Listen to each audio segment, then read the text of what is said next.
좋은 아침입니다. 서처원 목사입니다. 오늘도 예수님의 풍성함을 맛본 사람답게 흔들림 없이 살아가는 복된 날이길 축복합니다. 오늘 이 아침에 우리가 함께 읽고 나누려는 하나님의 말씀은 에베소서 3장 7절로 8절까지의 말씀입니다. 제가 받들어 읽겠습니다.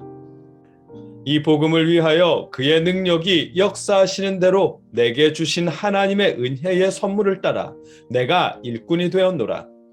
모든 성도 중에 지극히 작은 자보다 더 작은 나에게 이 은혜를 주신 것은 측량할 수 없는 그리스도의 풍성함을 이방인에게 전하게 하시고 아멘. 어제 말씀에서 바울은 자신이 받은 은혜의 선물을 말씀하셨습니다. 전에는 아무에게도 알리시지 않았던 비밀을 하나님께서 사도들과 선지자들에게 알리셨고 바울에게도 알려주셨습니다. 또한 그 비밀을 이방인에게 전하는 직분을 바울에게 맡기셨습니다. 바울은 그것을 은혜의 선물에 따른 것이라고 고백합니다. 그리스도 예수 안에서 하나 된다는 비밀을 이방인들에게 전하는 직분 때문에 감옥에 갇혔지만 그 직분을 하나님께 받은 은혜의 선물이라고 고백합니다. 죽은 자를 살리는 놀라운 능력을 나타냈었지만 그런 능력을 은혜의 선물이라 말하지 않고 감옥에 갇힐 수밖에 없는 복음을 전하게 하신 것을 은혜의 선물이라고 고백합니다. 무엇인가가 잘 풀릴 때만 은혜라고 고백하고 신비한 현상만을 은혜 체험, 성령 체험이라고 말하는 현대 교회의 고백과는 너무나 큰 차이를 보여주셨습니다. 에베소서 말씀을 준비하면서 궁금한 일들이 생겼습니다. 어떤 분들이 가르쳐 주시는 것들, 예를 들자면 무엇인가 일이 안 풀릴 경우 하나님이 왜 이렇게 하시는지 물어보라는 가르침이나 실패라 여겨지는 상황에 직면하면 그 속에 있는 하나님의 뜻을 물어보라는 듣다 보면 왠지 은혜로운 가르침들과 에베소서 본문이 말씀하시는 것이 하나도 닮아있지 않다는 것은 왜일까 궁금합니다. 또 그분들의 가르침을 들으면서 왠지 은혜롭다고 느끼는 이 은혜라는 감정과 감옥에 갇혀놓고도 자신이 받은 직분을 하나님의 은혜라고 말하는 바울의 은혜가 조금도 닮지 않은 것은 왜일까 궁금해집니다. 어려움에 처했을 때 신앙인의 자세와 어려움에 처한 바울의 대처는 조금도 닮지 않았습니다. 어떤 분들이 말씀하는 은혜라는 감정과 바울이 고백하는 은혜라는 감정은 서로 다른 단어인 듯 여겨집니다. 오늘 본문에서도 발견할 수 있는 일입니다. 8절 말씀입니다. 모든 성도 중에 지극히 작은 자보다 더 작은 나에게 이 은혜를 주신 것은 측량할 수 없는 그리스도의 풍성함을 이방인에게 전하게 하시고 아멘.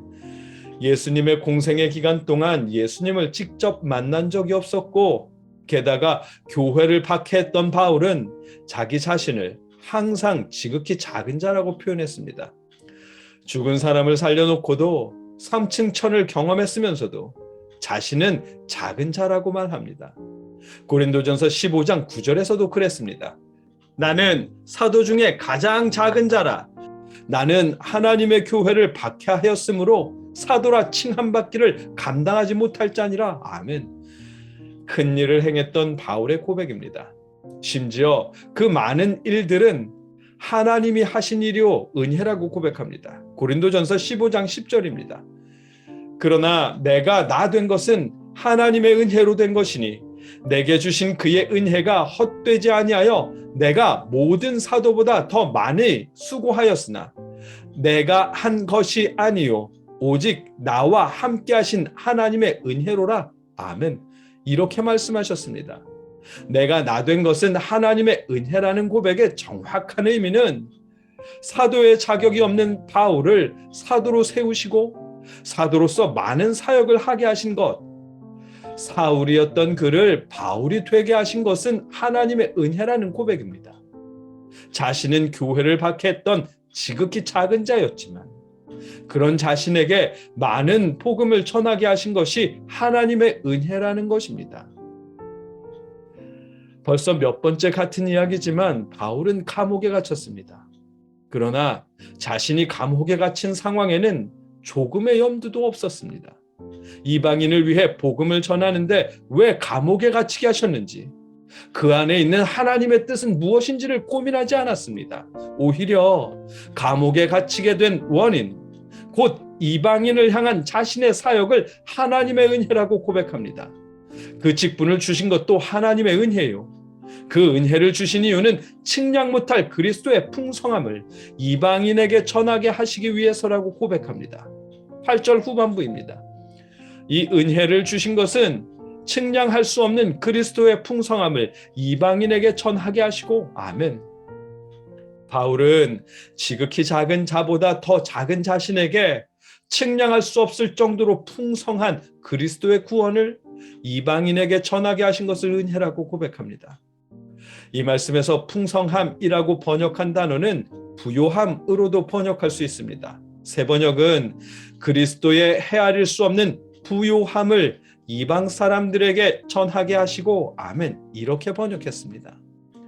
본문이 말씀하시는 예수님의 풍성함이란 유대인들뿐만 아니라 이방인들도 예수님을 통해 하나님께로 갈 수 있다는 의미입니다. 율법을 지키는 사람이나 그렇지 못한 이방인이나 예수님 안에서 하나님의 자녀가 될 수 있는 구원의 풍부함을 의미하는 말씀입니다. 바울은 그러한 주님의 풍성하심을 이방인에게 전하게 하신 것이 하나님께서 주신 은혜이면서 그 은혜로 말미암아 그리스도의 풍성함을 전할 수 있다고 고백하는 것입니다. 감옥에 갇혀 있는 자신의 형편보다 이미 맛보고 경험한 그리스도의 풍성함을 누리고 있는 것입니다. 오늘 본문의 내용입니다. 본문 속 바울의 모습은 그리스도의 풍성함을 맛본 사람의 모습이었습니다. 감옥에 갇혀서 하나님의 뜻을 찾는 대신 이미 경험한 그리스도의 풍성함을 전하기 위해 펜을 들어 편지를 쓰고 있었습니다. 감옥에 갇혔지만 하나님의 은혜를 찬양하며 달려갈 길을 계속하고 있습니다. 그 모습이 하나님의 은혜에 따라 그리스도의 풍성함을 맛본 사람의 모습입니다. 넘어질 때마다 주저앉지 마십시오. 왜 그런 일이 일어나야 했는지, 그 속에 하나님의 뜻이 무엇일지 고민하지 마십시오. 학업이든 사업이든 목회 사역이나 가정 사역이든 그리스도 예수 안에서 풍성하신 은혜를 베푸신 하나님을 의지하며 계속해서 나아가십시오. 그 모습이 예수님의 풍성함을 맛본 사람의 모습입니다. 여러분과 제가 그리스도 예수의 풍성하신 은혜를 맛본 사람답게 어느 때든 흔들리지 않고 굳게 설 수 있게 하시기를, 하나님이 주신 삶을 살아가게 하시기를 주님의 이름으로 축복합니다. 함께 기도하겠습니다. 사랑의 아버지 하나님,